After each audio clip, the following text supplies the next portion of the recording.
Economists around the world are struggling to break free of the clutches of the financial crisis. But a 12-year-old Canadian knows what needs to be done. Victoria Grant took the internet by storm overnight after a video of her slamming Canada's banks for robbing the people went viral. What I have discovered is the banks and the government have colluded to financially enslave the people of Canada. When a bank gives you a mortgage, which literally means a death pledge or a loan, they don't actually give you money.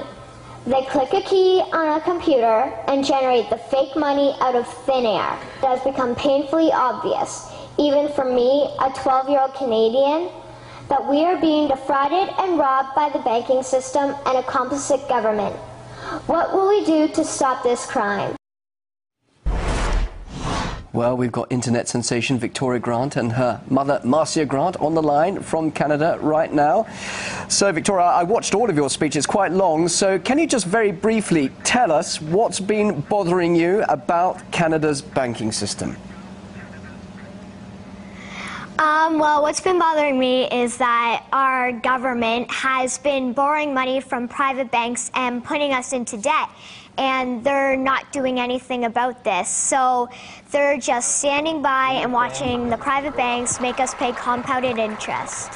Well, clearly you understand what's happening there in your country. Do you have any solutions for the world's economic problems?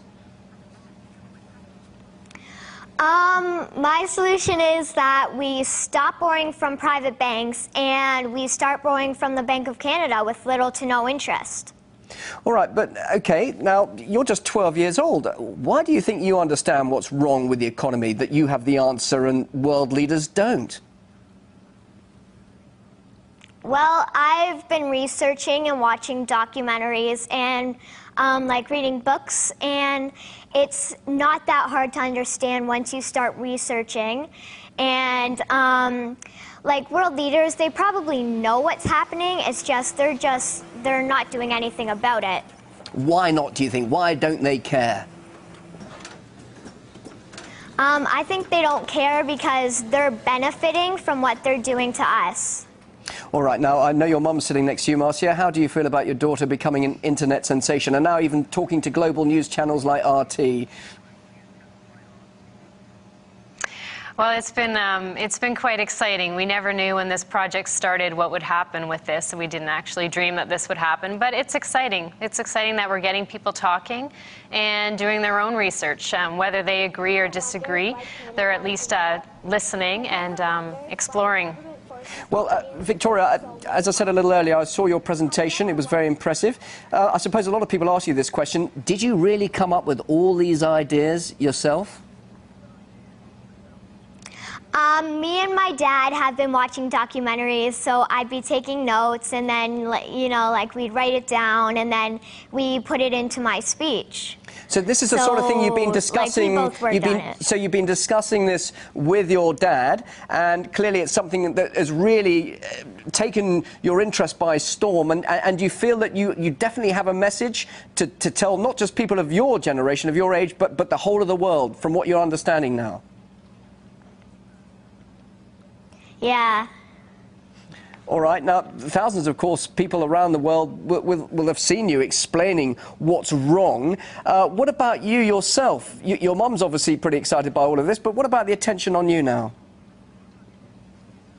It's been amazing. I like that so many people are watching it because they can get information on what's happening and they can try and tell other people about it.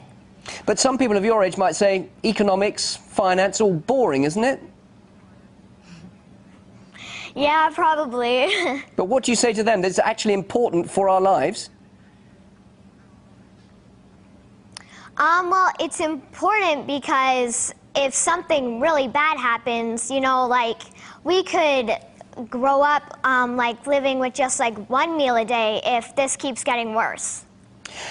What about then when you grow up? What are your ambitions? Do you want to be an economist? Do you want to be a prime minister? Well, I want to be an interior designer, but I'm definitely going to keep studying monetary reform. So you're going to be interior designer, so you're creative as well as having a financial mind as well.